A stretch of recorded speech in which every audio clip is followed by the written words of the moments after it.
todos. Hoje à noite eu vim fazer uma live com uma pessoa muito querida, que eu fiz amizade ano passado com ela quando fui para Curitiba. Vamos discutir os temas sobre a juventude no meio político, como podemos chamar a juventude para participar das políticas. E eu queria saber de cada um de onde que estão falando. E se o áudio tá bom e o vídeo.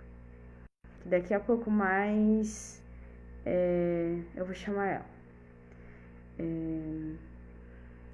Tudo ok com vocês? A quarentena tá. Tomara que acabe logo também, essa pandemia. Eu acho que esses papos que a gente está levando para a juventude é muito interessante, porque além de incentivar o pessoal, a juventude a participar das políticas, ajuda também eles ter um pouco de conhecimento e não pensar que a política é suja ou que não presta. E esses papos tá sendo bem interessante. E semana que vem vai ter uma live que eu estarei conversando com o André. Ele participa da JPT de Beltrão e nós vamos falar sobre a homofobia. E é isso. Vamos ver. Onde aqui?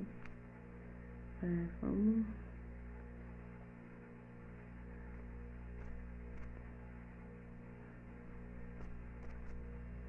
Então vamos ver. Não. Vamos ver, Maiara, pesquisar. Vamos, Maiara.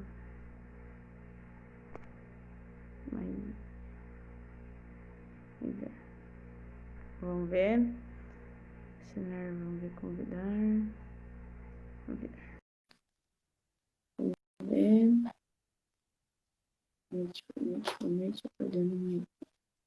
Vou aguardar. Oi, Oi, tudo bem? tudo e com você, como tá? Tudo certo, que bom falar contigo. Deu tudo certo aqui pra gente entrar. Verdade. E é uma honra eu ter conversando com você. Obrigada por você ter aceitado o meu convite para a gente debater esses assuntos que a gente tem que debater. Esse ano é um ano que é importantíssimo, que é o ano das eleições, para a gente puxar mais jovens para o nosso lado, é que tem muitos jovens que falam que a política não é interessante, que a política não serve para nada. Isso é mentira. Isso acho que nós temos que ter na mente que tudo que a gente está fazendo hoje, a política está tendo participação. Quando a gente já nasce um ser político, né, Larissa? Acho que tu tá estudando aí ciência política, eu também já fiz ciência política e sociologia, e a gente já nasce contestando, né? Então, a gente já nasce ali na nossa primeira contestação, já gritando, então não dá para não agir politicamente. O que acontece mesmo é que às vezes a sociedade mesmo acaba não nos limitando, né, da participação política para em benefício do sistema na qual a gente está inserido, né? Pois é. Não, e até assim, eu tenho bastante amigos e coisa que eles falavam, você é política, você... não é assim, eu acho que a juventude tem que ter participação sim na política, temos que ocupar mais vagas nas câmaras dos deputados ou nas câmaras dos vereadores, nós temos que ter a nossa voz, nós temos que lutar pela juventude e mostrar que a política, uma boa política, é aquela que faz a gente olhando nos olhos da pessoa. Não, eu assim, para mim, na minha opinião, esse ano é bem triste, uma pandemia. Claro que a gente não pode aglomerar pessoas, Mas eu sou contra dessas políticas que faz virtualmente. Eu acho que o melhor é a gente indo conversando com a pessoa e trocando informações. Tu falou aí da participação da juventude, né, nos espaços, mas a gente também tem que pensar muito nessa participação da juventude, né? Que juventude nós queremos ocupando vagas na Câmara dos Deputados, na Câmara de Vereadores, nas prefeituras, porque não basta só ser jovem, né? Então, assim, tem que ser um jovem, tem que ser jovem comprometido com as políticas de avanço, com o desenvolvimento, com as questões sociais, que pense na justiça social como norte, né, na construção política, porque a gente tem aí muitos filhos de políticos, filhos de famílias que são ligadas à política, que acabam ocupando esses espaços na política, né?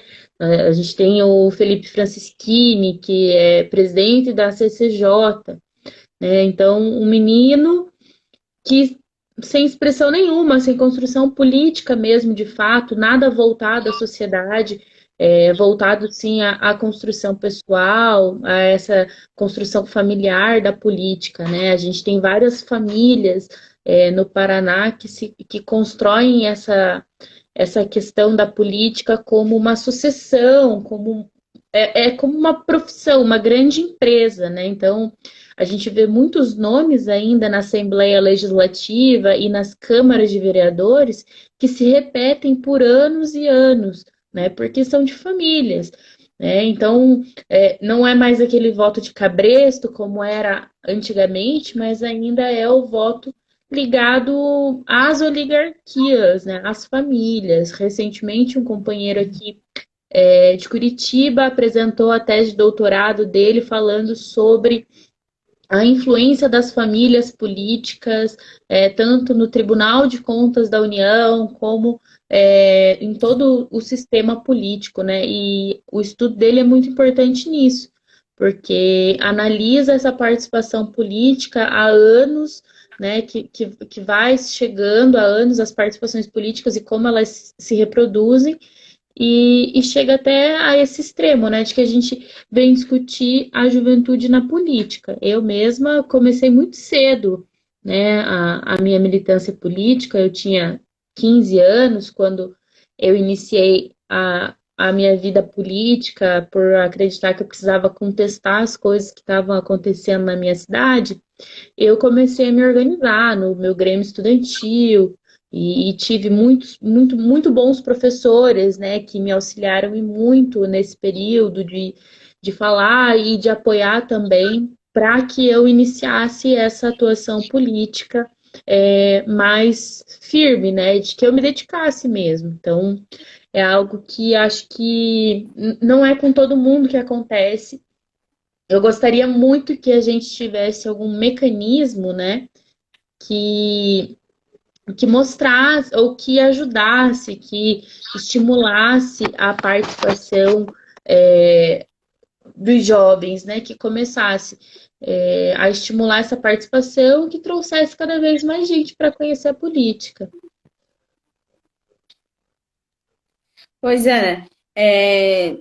A gente dá para ver que tem muitas cidades que tem muitos vereadores que estão 4, 5 mandatos na mesma, não sai, não deixa espaço para a juventude participar. E eu acho que a juventude teria que ter um pouquinho mais de consciência e pensar, não, acho que chegou minha hora, agora é a hora de ir, senão vai ficar os mesmos nomes, não tem renovação. A velha política e tem partidos, sim, que falam em nova política, mas nova política como se não coloca os outros? A gente dá para ver no partido do presidente, fala tanto em renovação que não coloca novos nomes.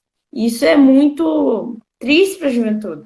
Eu acho que a juventude deveria falar, não, eu vou ir, é a minha vez, chegou a hora, e colocar o nome. A gente tem que ter participação dos jovens. É que isso também, né? A gente tem, como eu falei antes, não é só ter a participação do jovem também. A gente precisa ter essa participação com uma certa construção social, com um olhar de justiça social, porque só ter um jovem lá por ser jovem, acaba não representando um projeto. Às vezes não precisa nem ser jovem na idade, mas sim ter na sua construção política, nos seus pensamentos ali, esse processo de renovação. Eu acredito sim que a gente está passando por um processo de renovação na política, né? A gente despertou muito a juventude aí para outras pautas, tem muitas meninas se identificando com as pautas feministas, muitas meninas se identificando com as pautas LGBTQIA+, então muitos meninos, né, também, se identificando com essas pautas, se mobilizando, começando a construir a sua inserção política. Isso também é muito importante, né?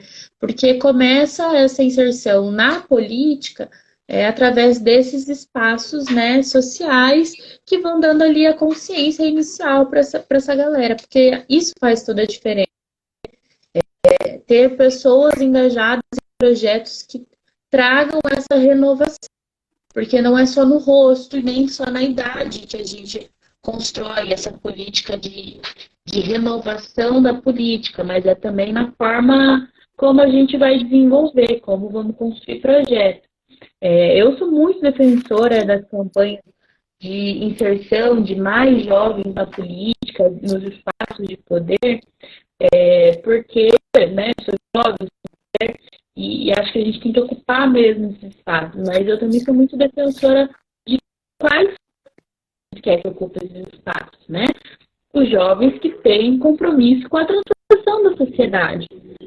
Então, a gente tem que estimular a nossa juventude, a juventude dos partidos progressistas, a juventude do nosso partido, do Partido dos Trabalhadores, a disputar espaços, a participar dos espaços, né? Às vezes a gente não quer estar na Câmara de Vereadores ou na Câmara de Deputados, assim, mas a gente quer atuar em outros espaços políticos, e eu acho que isso que a gente tem que fomentar muito, né? Essa dedicação, essa participação, né, em diferentes espaços. Eu venho de uma formação que eu passei por várias etapas. Eu iniciei no movimento estudantil secundarista, quando, né, como eu te falei aqui, quando eu ainda tinha 15 anos. Então, comecei muito cedo e fui me envolvendo ali com o movimento estudantil. O movimento estudantil me formou politicamente, eu aprendi muito. Eu viajei com as entidades estudantis, eu participei de seminários, eu participei de muitos cursos para entender como que funcionava, né, o debate da educação, né? Isso é um debate muito importante, de entender como funcionava cada aspecto, né?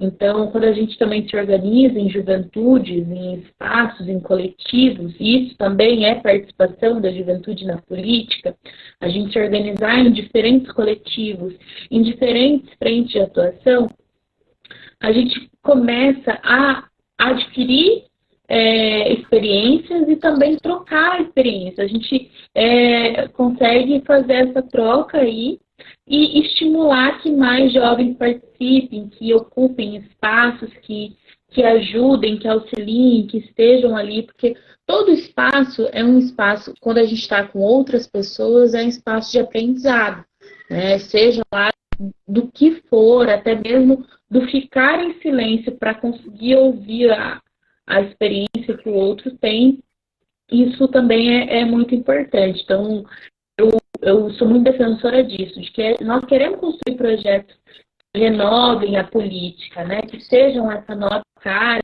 que a gente traga jovens para a política, mas nós queremos também pautar quais são esses jovens, né? São jovens que tenham um comprometimento com o projeto de uma educação pública gratuita e de qualidade, são jovens que tenham um comprometimento com a liberdade das mulheres, com a liberdade dos LGBTs, que combatam o racismo, que combatam a homofobia e o machismo, que são jovens que lutam pela classe trabalhadora, que têm consciência de que faz parte de uma sociedade, que a nossa sociedade, né, tem aí suas diferenças, que nós precisamos lutar para quem mais precisa, né? Então, as casas de leis, elas precisam estar a serviço do povo. Então, quem for eleito para ocupar esses espaços, que a gente elege um jovem, ele tem que estar lá e tem que estar ligado à política necessária para a sociedade.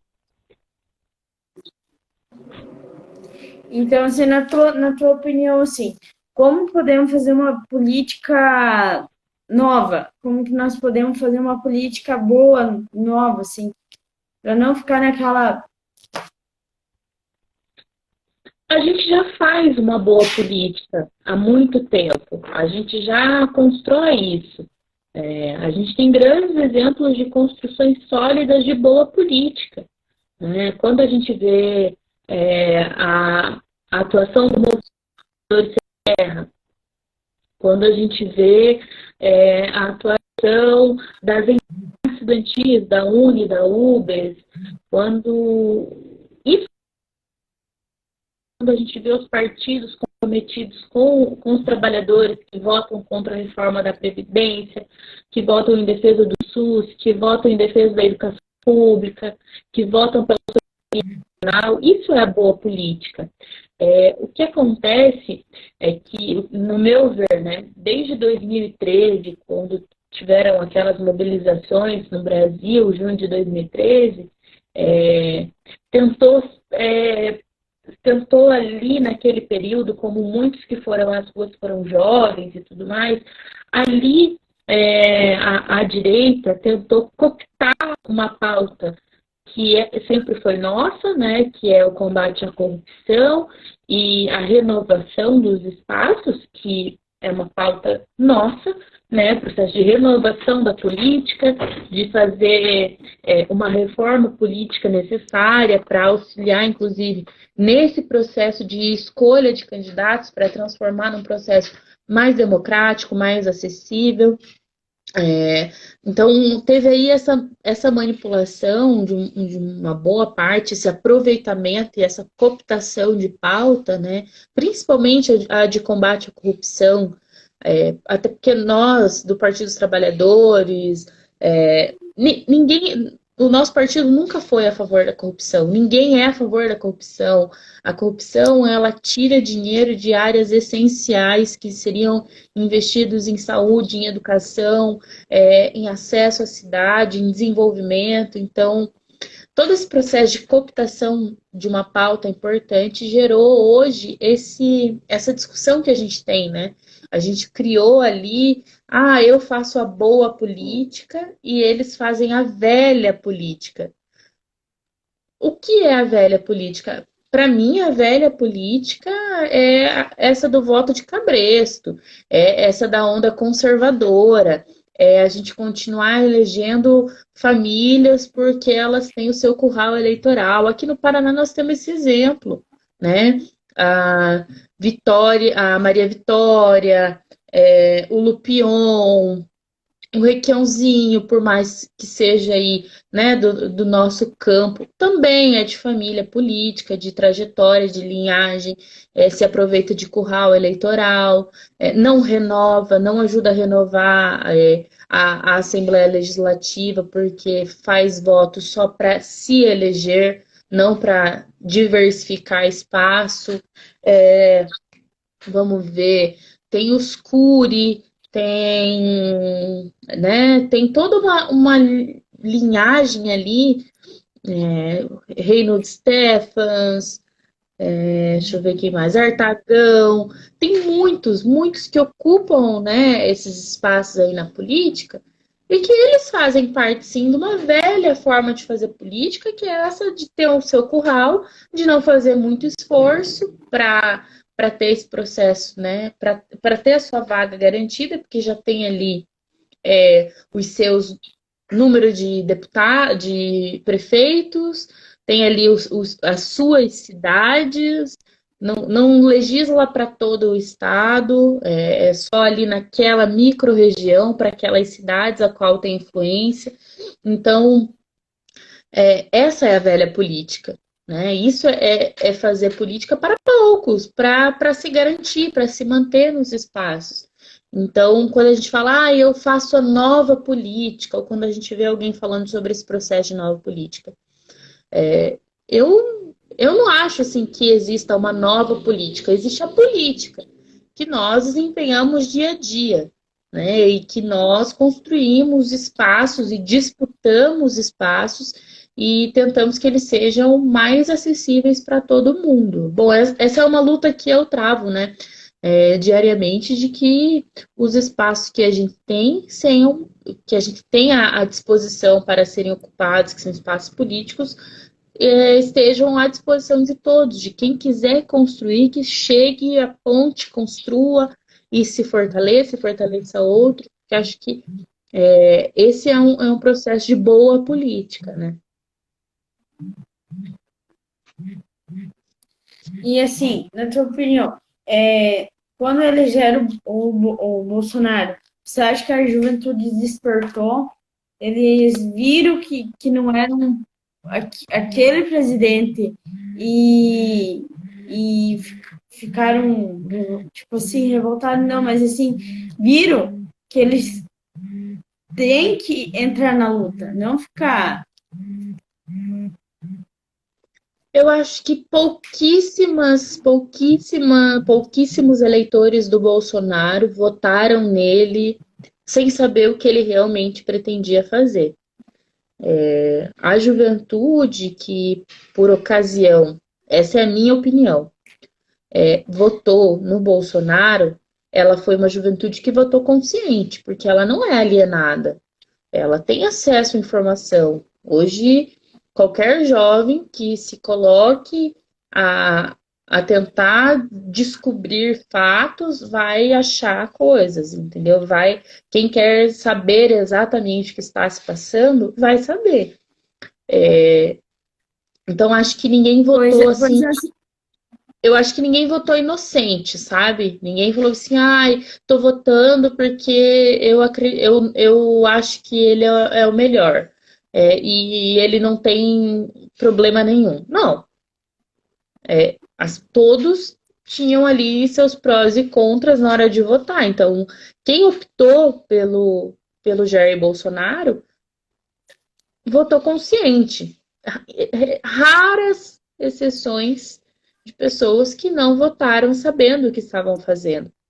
Porque o Bolsonaro sempre foi muito específico em tudo que ele defendia, né? Em toda essa postura dele, machista, homofóbica, racista, sem se preocupar nem um pouco com o povo. Então, assim, ele sempre teve essa postura. Então, quem votou nele, votou sabendo. Então, eu acho que o que acontece hoje que muitas pessoas estão ali fazendo essa análise, né? Poxa, deu ruim, está dando muito ruim, né? Porque ele não sabe lidar com nada, né? Ele não soube lidar com a pandemia, ele não está sabendo lidar, enfim, ele está se saindo muito mal, não está conseguindo vencer nenhum obstáculo que aparece, então tá muito complicado. Cada dia ele dá mais furos, ele mostra que ele não serve para ser presidente do Brasil, ele não serve para ser nada, assim. Então fica mais evidente ainda para as pessoas que votaram nele que ele foi deputado por quase 30 anos e não fez nada. Então, não fez nada por quê? Porque ele não sabe fazer nada. Foi esse discurso que tem mobilizado muito um setor da sociedade. Isso é muito ruim e que a gente precisa retomar o diálogo com a sociedade, que é desse conservadorismo, né, liberal, de ser conservador nos costumes e liberal na economia, de ter uma visão totalmente contrária ao caminhar, né, da sociedade. Então, totalmente. Vamos usar um exemplo aqui básico dessa semana. A Natura. A Natura, por exemplo, ela é totalmente liberal e ela se aproveitou ali inclusive o capital dela, o valor da empresa, né, da marca Natura na Bolsa de Valores, tipo, deu uma alta gigantesca. Por quê? Porque eles se utilizaram, né, porque eles são espertos e o liberalismo faz isso.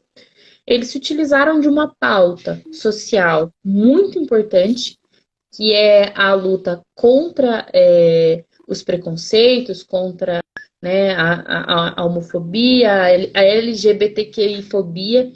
Então, eles usaram isso para ajudar no marketing da própria empresa.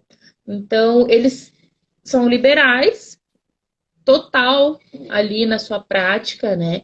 E o que ataca a nossa sociedade conservadora, né? Que se mobilizou na internet para dizer que isso era um absurdo, que estavam totalmente revoltados, né? Mas isso não significa que os donos dessas empresas não se colocam como liberais e conservadores, né, que querem se aproveitar das pautas para enriquecer, para levantar seu capital, e isso acontece também conosco, a utilização dessas pautas, muitas pautas que atingem a juventude e que são manipuladas Muito, em detrimento do liberalismo.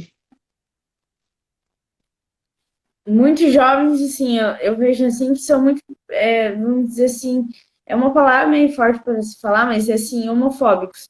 Porque a Natura fez essa campanha, porque de qualquer forma, pai é aquele que cuida, não importa o gênero e coisa. E muitos jovens se revoltando, que não compram mais Natura, que não sei o quê. O presidente só está fazendo as pessoas ter ódio. E não é assim, não podemos crucificar, porque qualquer tipo, qualquer forma de amor é amor. Então, e a gente tá vendo que a Natura tá se superando e tá indo. Eu acho que as pessoas deveriam deixar desse pensamento de preconceito para trás e olhar para frente. O mundo se atualizou, não é o mesmo do que 20 anos atrás, 30 anos atrás. Estamos evoluindo, nós temos que se evoluir, senão, sei lá, vai ficar com o pensamento de 30 anos atrás. Eu acho que a gente caminha aí por algumas construções e desconstruções, né? É, eu eu nasci nos anos 90, bem no início dos anos 90, então eu peguei o início do governo Lula em 2002, eu já estava no ensino médio, já estava no ensino fundamental médio ali, né? Então já tinha uma certa consciência do que aquilo estava fazendo com a sociedade, né? Então, muitos dos jovens que nasceram nos anos 2000 não têm muita noção de quantos avanços nós passamos até a sociedade de hoje, até viver o Brasil de hoje. Então, também não tem consciência do que nós estamos perdendo. Não sabe o que foi a luta pelo pré-sal, para aprovar o pré-sal para a educação e para a saúde. Como foi esse processo, como foi essa luta.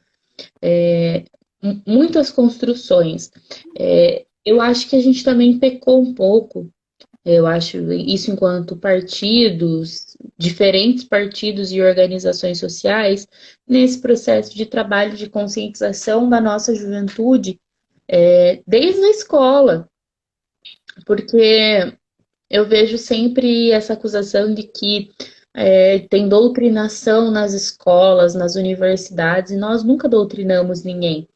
Muito pelo contrário, a gente deu mais liberdade dentro das escolas e dentro das universidades para que diferentes pensamentos circulassem. E eu acho que a gente deveria, sim, ter construído espaços populares de resistência dentro das escolas, dentro das universidades, dentro dos bairros, né? Espaços que falassem, que dialogassem com ali a comunidade, com o bairro, com a comunidade escolar, o que de fato, né, que de fato interage com a sociedade, o que impacta as construções.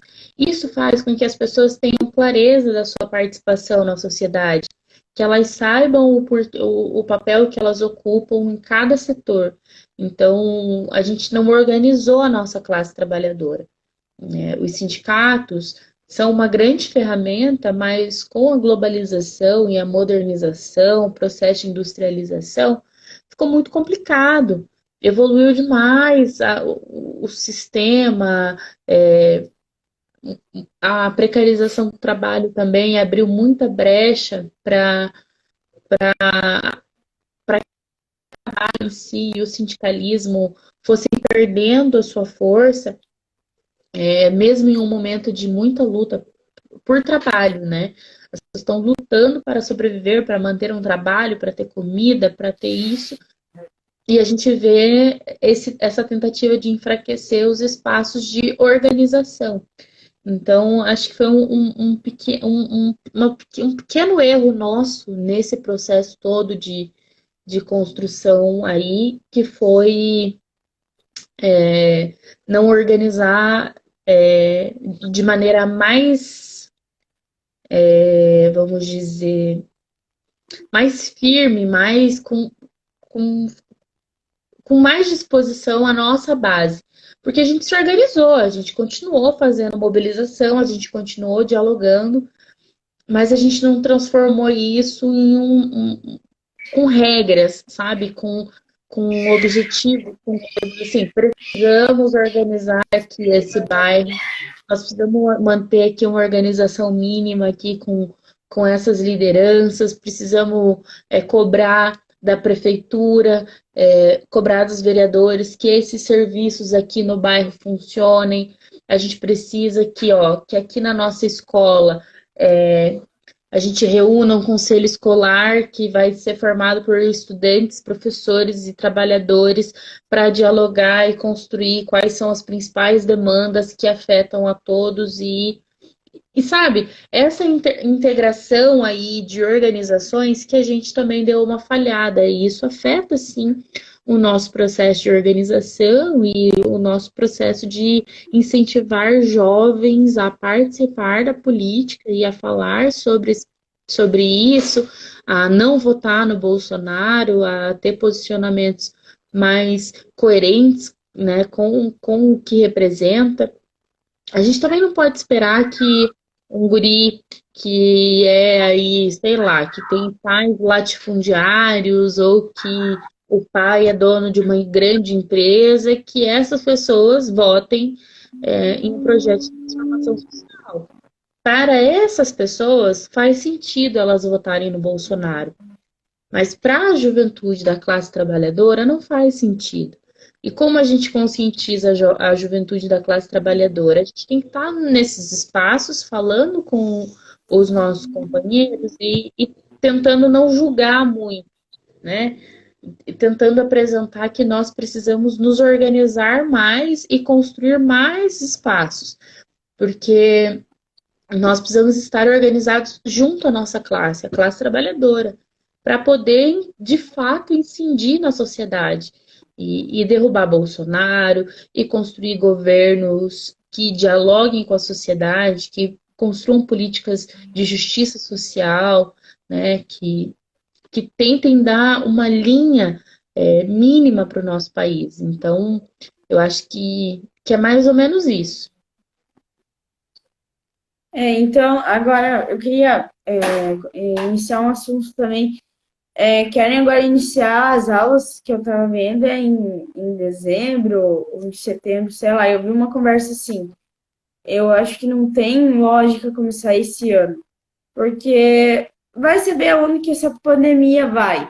O Ratinho Júnior não, sei lá, não tem atitude nenhuma de líder, de falar, não, esse ano vamos deixar quieto, coisa. Isso vai ter muita gente que não vai apoiar esse tipo de atitude. Deixar os filhos ir nessa pandemia e coisa. Certo que tem gente que não tem, acha que não pega, acha que não é imune, mas ninguém sabe quem é imune e quem não é. Olha que coisa maravilhosa se soubesse. Eu sou imune, eu não tenho. Mas o problema é as outras pessoas que podem pegar. Uma pessoa mais idosa, pessoas que têm esses problemas de saúde. Eu, na minha opinião, eu não deixaria meu filho ir para esse ano na escola. Eu também sou totalmente contrária ao retorno das aulas, principalmente aqui na região sul, a gente está no inverno agora, em pleno inverno, já é uma época do ano em que a gente tem um surto de doenças virais e doenças ligadas ao sistema respiratório, já é muito frio e colocando aí também a questão precária que as escolas já se encontram, né? Tem escolas que não tem nem papel higiênico, quem dirá vai ter álcool em gel e servidor suficiente para trabalhar mantendo distância e controlando crianças a manterem distância, né? Até mesmo a volta das aulas da rede estadual, porque mais já são mais velhos, têm uma mínima consciência. Mas se a gente não está conseguindo segurar as pessoas em casa, nem com isso das pessoas estarem em casa para elas não terem contato com outras, imagine como vai ser esse processo se a gente voltar a abrir escola, abrir universidade, abrir creche, voltar a receber pessoas. É uma circulação muito grande de crianças que têm contato com outras crianças e que voltam para casa sem contato com seus pais, que já estão voltando a trabalhar, que podem ali acabar transportando o vírus para uma família que não teve contato nenhum, através de uma criança ali que vai ter esse acesso à escola. Então, eu sou totalmente contrária à volta às aulas, eu acho que é um erro gigantesco do governo do estado, o governo Ratinho não está preparado assim, para construir essa narrativa aí de volta às aulas. Eu acho que vai ser muito ruim, principalmente pela questão da exposição de crianças e adolescentes a um vírus que é mortal. A gente não sabe, como você mesmo disse, é um vírus invisível, a gente não sabe quem pode ou não ter o vírus, todos estamos sujeitos a ele. Então, é algo muito arriscado. Eu acho que o governo aí brinca com a vida tanto dos servidores como também dos estudantes, colocando em risco milhares de vidas no estado, sem motivos, né? Porque nós não teríamos motivo para isso. Eles têm um discurso muito bem elaborado de que as aulas remotas no Paraná funcionam em 95%. Então, assim, se está funcionando 95%, qual é o problema de manter esse sistema até o próximo ano? Né? Diz aí que nós já vamos começar a ter os testes da vacina aqui no estado no final de outubro. Quem sabe já a partir do ano que vem começar a produzir vacina para imunizar as pessoas. Então, assim, ceder a setores da sociedade que vão lucrar com isso, né? Porque a gente não é coerente. Tem muitos países que abriram escolas e tiveram que fechar porque tiveram muitos contágios, né, dentro das escolas. Eu não lembro agora quais são os países, mas eu me lembro que vi algumas matérias referentes a isso, de países que tinham voltado às aulas e que cancelaram de novo porque os estudantes estavam se contaminando no espaço escolar. Então, acho que é muito arriscado, muito perigoso. O nosso estado está subindo na curva, né? Nós não estamos baixando o número de casos, nós estamos só subindo. A cada dia nós temos mais mortos, nós chegamos a 100 mil mortos no Brasil. É muito triste, são muitas famílias envolvidas, né? A minha prima, que mora lá em Foz do Iguaçu, trabalha num laboratório, testou positivo para Covid. Então, assim, cada vez vai chegando mais próximo da gente, sabe? Cada vez está mais próximo, cada vez mais pessoas estão se contaminando. E não é uma gripezinha, é uma doença. É um vírus que atinge a sociedade, que atinge as pessoas, que debilita o sistema imunológico, que debilita o nosso pulmão. Tem pessoas que perderam o olfato e não vão recuperar mais. Então, é muito grave. Então, eu acho que falta bom senso, né, para o governo do estado nessa questão da volta às aulas, né? Falta se colocar no lugar de muitas mães e pais que têm seus filhos e que vão colocar a vida dos seus filhos em risco caso tenham que mandar seus filhos para a escola, né?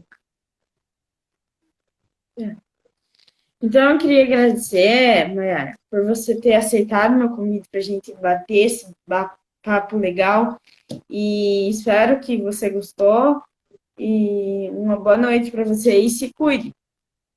Ah, obrigada, viu, Larissa? Foi muito bom conversar contigo. Obrigada pelo convite. Estou sempre à disposição, né?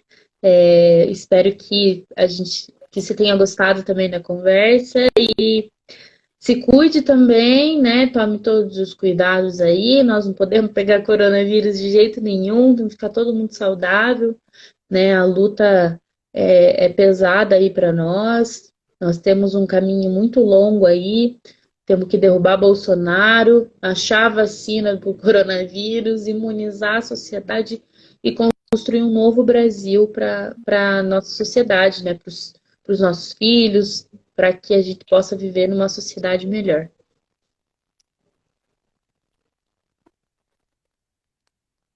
Boa noite, então. Boa noite.